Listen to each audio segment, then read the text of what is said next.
আসসালামু আলাইকুম। Employee live identification সফটওয়্যারটাকে আমরা আজকে একটা অ্যান্ড্রয়েড অ্যাপের মাধ্যমে ডেমো দেখব। আমি প্রথমে সফটওয়্যারটা ওপেন করে নিচ্ছি।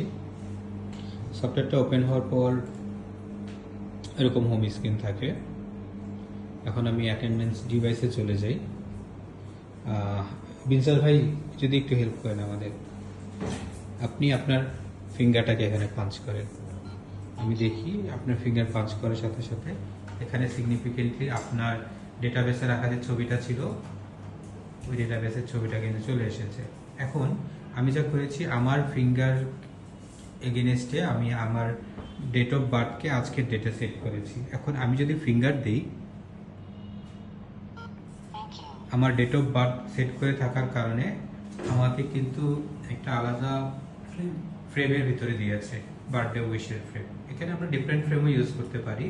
আমরা অ্যাজ এ ডেমো এটাকে প্রেজেন্ট করেছি। এখন এরপরে যদি অন্য কেউ আবার ফিঙ্গার দেয় যার আজকে বার্থডে না, তার ক্ষেত্রে কি হয় দেখি। আবার আমাদের একজন নন বার্থডে ইউজারের ফিঙ্গার পড়লো এবং এখন কিন্তু আবার তার জন্য কোনো ফ্রেম নেই।